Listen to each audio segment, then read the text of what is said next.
amril 'ammah. Akhrajahu Ibnu Majah, hadis diriwayatkan oleh Ibnu Majah. Artinya daripada Sayyiduna Abu Hurairah radhiyallahu anhu, ia berkata, Rasulullah sallallahu alaihi wasallam bersabda, akan datang pada manusia tahun-tahun yang penuh dengan ketandusan,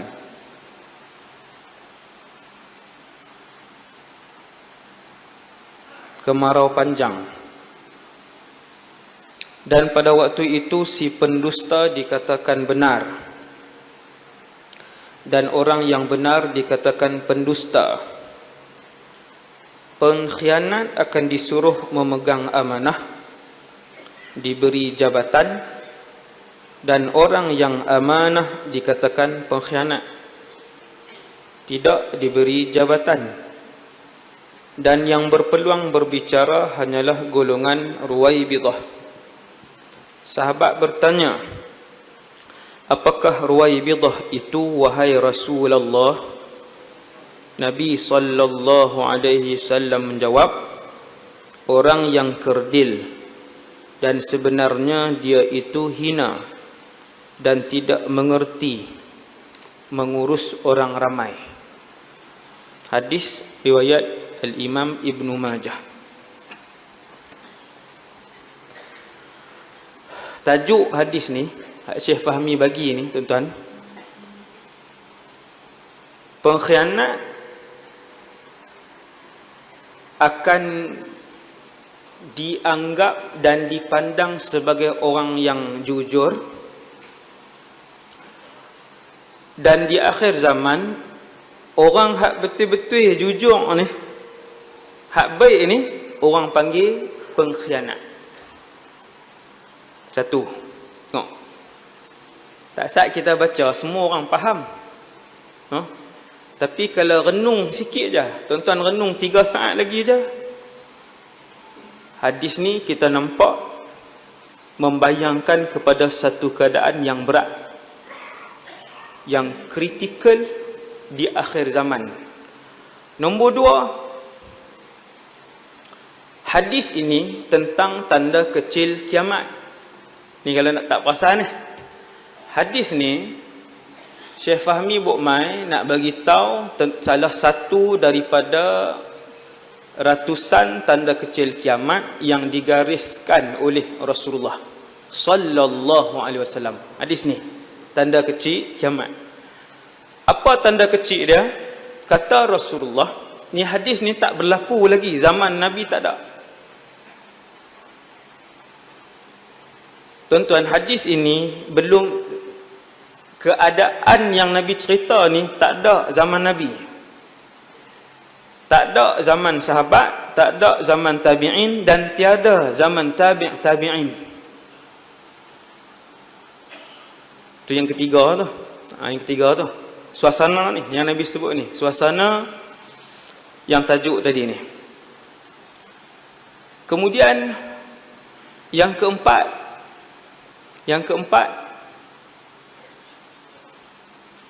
bila Nabi sebut dekat dengan kiamat, kamu akan tengok apabila hampir dengan kiamat, antara tanda kiamat yang akan kamu saksikan ialah kebanyakan orang Islam dan kebanyakan manusia, bukan Islam saja, kebanyakan manusia di atas muka bumi ni menganggap orang jujur itu pengkhianat, dan mereka akan menganggap yang khianat itu yang jujur.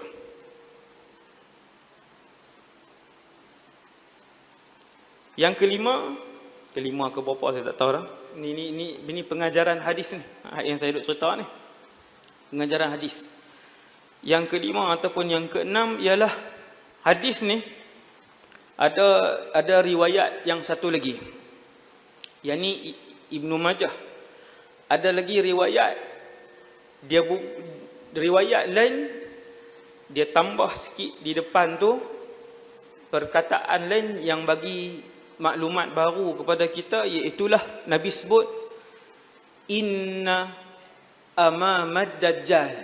Hadis ni Nabi kait dengan perkataan Dajjal, dan hadis itu juga sahih. Seperti mana hak kita baca ni. Yang ni hadis sahih. Ada satu lagi hadis kembar kepada hadis ini. Sama lah, isi kandungan dia sama, cuma ada maklumat tambahan. Tuan-tuan, apa dia? Maklumat tambahan itu ialah Nabi mengaitkan suasana ini dengan kemunculan Dajjal, iaitu Nabi sebut inna amamad dajjal sinina khadda'ah. Dia beza sikit ni, dia macam kembang, beza sikit. Maklumat yang Nabi tambah ialah Nabi sebut kepada kita semua, sesungguhnya dekat-dekat dengan kemunculan Dajjal, sinina khadda'ah, tahun-tahun yang penuh dengan penipuan. Yang ni apa dia? Yang dalam hadis ni dia sebut akan datang satu zaman. Zaman ni bukan zaman Nabi Musa, bukan zaman Nabi Sulaiman, bukan zaman Nabi Yusuf. Akan datang satu zaman, hadis ni maksudnya zaman di kalangan umat Nabi Muhammad. Akan mai satu masa di kalangan umat Nabi Muhammad, tahun-tahun yang penuh dengan penipuan. Ini hadis ni. Hadis lain kembang pada dia, Nabi sebut dia punya muqaddimah dia lain sikit, iaitu maklumat tambahan. Nabi kata inna amamad dajjal. Apa dia maksud inna amamad dajjal? Yang ni bukan huraian saya pun rujuk para ulama bagaimana mereka menghuraikan hadis ni. No? Tiap-tiap hadis yang kita baca, satu pun tak ada yang saya hurai daripada poket saya. Semua main daripada pandangan para ulama yang melihat ratusan ribu hadis baru dia hurai. Saya ambil terus pandangan dia, hurai di sini. No? Sebab dalam kepala saya tak ada ratus ribu hadis. Sebab tu saya kena bergantung dengan huraian para ulama. Jadi tuan-tuan sekalian, maklumat yang keenam tentang hadis ini ialah hadis ni, kalau tuan-tuan nak kongsi dengan kawan, dengan anak-anak di rumah, ahli keluarga, hadis ini berkaitan dengan dekat-dekat kemunculan Dajjal. No? Depan tu Nabi tambah, dalam riwayat lain Nabi tambah inna amamad dajjal, lepas tu dia punya isi tengah dengan ending dia sama. Isi tengah dengan ending dia sama. Nah, cuma kita tengok hadis lain yang kembang dia, kita dapat satu lagi maklumat. Apabila kamu tengok di keliling kamu ramai orang khianat yang diberikan jawatan, ramai orang jujur yang tidak diberikan jawatan, yang tu membenarkan sabda Rasulullah sallallahu alaihi wasallam, iaitu apabila Nabi sebut antara tanda kiamat, nanti kamu akan tengok pengkhianat orang panggil dia jujur, hak jujur orang ramai panggil pengkhianat. Bila tu ya Rasulullah? Yang tu dekat-dekat dengan kemunculan Dajjal. Ada dalil tak? Ada dalil. Hadis sahih juga, riwayat lain. Riwayat lain, hadis dengan isi kandungan yang sama. Subhanallah. Tuan-tuan, amamad dajjal. Kalau orang tanya dekat-dekat dengan kemunculan Dajjal, dekat tu bila ustaz? Hari ke? Wallahu a'lam. Nabi bagi umum, tapi Nabi abang dekat. Nabi kata dekat. Tuan-tuan, ada satu lagi hadis lain, tak sama langsung dengan hadis lain. Hadis ni hak kita baca malam ni, ada satu lagi hadis lain juga hadis sahih yang menceritakan tentang 2-3 hari sebelum kemunculan Dajjal. Tuan-tuan boleh tengok dalam YouTube, saya ada huraikan di tempat lain tentang hadis tu. Yang tu Nabi cerita 2-3 hari sebelum kemunculan Dajjal. Tuan-tuan nak tahu suasana dia, yang tu lagi jelas. Tuan-tuan nak tahu suasana 2-3 hari sebelum kemunculan Dajjal, ada satu lagi hadis, nama dia Hadithul Ahlas was-sarra wad-duhaima. 3 gelombang fitnah yang akan berangkai-rangkai sehinggalah pada hari kemunculan Dajjal. Kalau hak malam ni Nabi beritahu beberapa tahun sebelum kemunculan Dajjal. Beberapa tahun jangan duk sebut 3 nah. Sagi buat status pula. 4 tahun lagi akan muncul Dajjal. Bawah tu Ustaz Wadi Anwar. Elok. Kan? Buat 4 tahun. Dia pula duk pergi tafsir. 3 ni. Saya rasa ni Ustaz duk kata 3 ni. Keluar status update. Saya tak sebut. Tapi Nabi sebut beberapa tahun. Sinina khadda'ah. Boleh jadi 5, boleh jadi 9, boleh jadi 12. Wallahu a'lam. Tapi Nabi kata, tahun-tahun yang dekat dengan kemunculan Dajjal, kamu tengok keliling, hak khianat orang angkat jadi pemimpin, yang jujur orang tak angkat dan tak dengar perkataan dia, orang hina dia, orang tenggelamkan dia, orang tak pedulikan dia. Hak-hak amanah, yang betul-betul amanah, ditenggelamkan. Bukan saya cakap, Rasulullah sallallahu alaihi wasallam. Nak percaya, tak mau percaya, sudah. Saya tak rugi apa. Tapi yang ni yang Nabi ceritakan. Subhanallah, dan yang itulah yang kita nampak pada hari ini. Kan?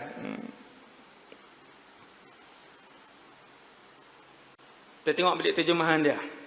Akan datang pada manusia tahun-tahun yang penuh dengan ketandusan. Syekh Fahmi dia ambil salah satu daripada huraian kepada perkataan sanawatun khadda'at ataupun sinina khadda'ah. Saya tengok para ulama lain lebih ramai yang menguraikan perkataan sanawatun khadda'at ataupun perkataan sinin khadda'ah itu merujuk kepada tahun-tahun yang dipenuhi dengan pembohongan. Lagi tambah tahun, lagi banyak cerita bohong. Tuan-tuan perasan tak ni? La ilaha illallah Muhammadur Rasulullah. Kita duk berasa 2015 dulu tu, ramai orang duk koi bohong ni, banyak ni. Kan? Terutamanya yang paling cepat tersebar di media sosial. Benda-benda yang bohong. Mai 2016 lagi banyak benda bohong yang disebarkan, yang dikongsi oleh orang Islam dan bukan Islam. Tak kira dah. Dia tak kira dah. Sebab apa? Sebab yang Islam pun iman hanya tinggal kulit bawang aja, tinggal nipis je. Maka tak ada beza identiti Islam dengan tak Islam. Tak ada beza cara cakap Islam dengan cara cakap tak Islam. Tak ada beza cara jual beli tak Islam dengan jual beli bukan dengan jual beli Islam. Tak ada beza akhlak orang bukan Islam dengan akhlak orang yang Islam. Dia beza nipis sangat. Tang mana? Tang mai mayang Jumaat. Tang berkhitan. Tang buat kenuri. Beza sikit-sikit je. Yang lain tak ada beza.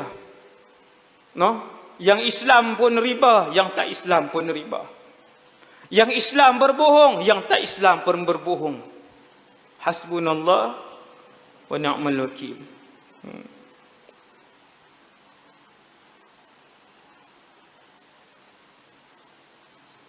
Tahun-tahun yang penuh dengan penipuan.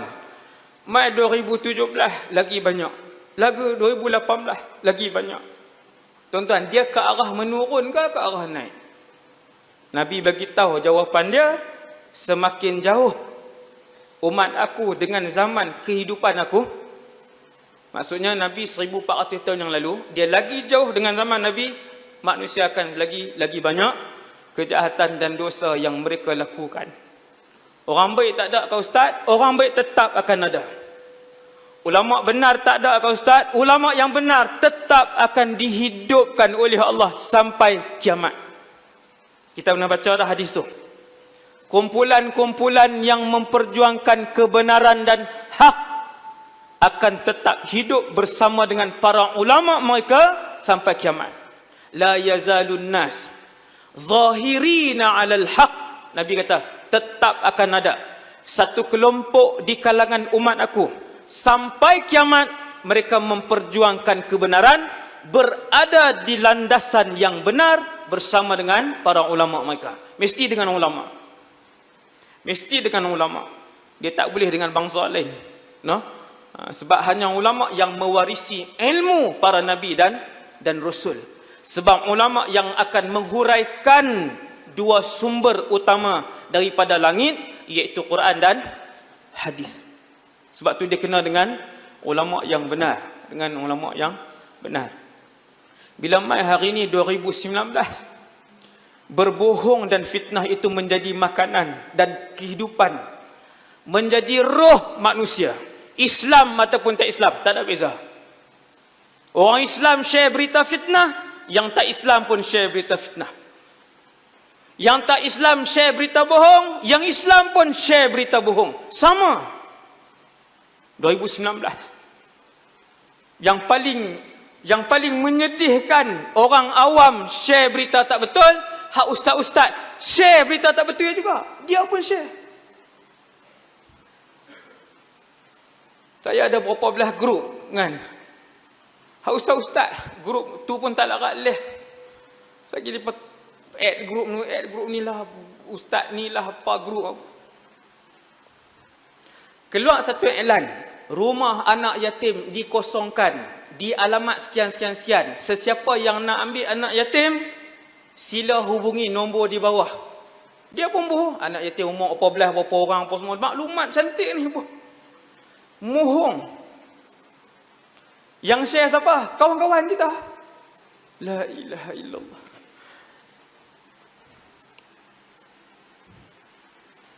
Tak ada dah teliti. Kan dia bubuh nombor telefon kat situ. Tiap-tiap penipuan disertakan nombor telefon. Sampai hak penipuan hak terbaru ni, depa ambil gambar satu orang budak, pemuda. Pemuda ni banyak berdakwah. Banyak berdakwah kepada orang-orang di jalanan yang murtad, orang pang apa semua ni. Pemuda ni. Lepas ambil gambar dia, bubuh dalam Facebook ke IG saya tak tahu. Lepas tu lepas bubuh di bawah tu, dia kutuk Allah, dia kutuk Nabi Muhammad. Pakat share. Saya tengok. Kita tengok dapat berita tu, ish budak ni muka orang Melayu Islam ni. Ai dia hina Tuhan teruk-teruk ni. Dia hina Allah teruk-teruk. Kita niat dalam hati kita. Pasal apa dia buat macam ni? Kita tanya dulu dalam hati kita. Sebab ada lagi, percaya ada lagi. Yang jenis dapat berita, kemudian sebar terus tanpa tabayun, tanpa meneliti kesahihan, yang tu sifat fasik yang disebutkan oleh Allah 1400 tahun yang lalu. Wa idza ja'ahum amrun minal amni awil khauf adza'u bih. Dalam Quran tak perasan. Orang hari ni tak perasan. Dahulu di zaman Rasulullah, sifat fasik dan munafik, bila dapat satu-satu berita apa pun, betul ke, tak betul ke, fitnah ke, orang nak perang ke, orang aman ke, adza'u bih bermaksud mereka menyebarkannya. Allah Ta'ala celah mereka ini. Dan Allah sebut sifat menyebarkan sesuatu berita sebelum mendapat kepastian tentang kesahihan berita itu sifat si fasik, sifat si munafik. Berapa ramai dalam masyarakat hari ini? Ramai tuan-tuan? Ramai. Sebab ikut dan. Sebab sampai ke kelompok ustaz-ustaz pun tak kira, dapat berita nampak baik, berita nampak baik, jawatan kosong, imam di masjid sekian-sekian, di surau sekian-sekian, gaji pokok 2,500. Teliong tak? Meleleh-leleh tengok. 2,500, rumah disediakan, yang sudah berkahwin diberikan keutamaan, yang 30 juzuk diberikan keutamaan, boleh memberikan tazkirah diberikan keutamaan, sekian. Menipu. Berita tuan-tuan, iklan tipu. Tak ada pun. Dan iklan yang seumpama itu 2 tahun yang lepas, 3 tahun yang lepas sudah disebarkan, kemudian dibarukan iklan tu pakat sebar pula. Tuan-tuan perasan tak iklan hak lama-lama? fitnah dan berita bodoh ini hanya akan tersebar bila mana dia sampai di tangan orang-orang jahil, dan dia akan terhenti bila dia sampai di tangan alim. Sampai kat tangan orang alim, berita fitnah dan berita bohong takkan pergi ke mana. Duduk di situ lah, stop.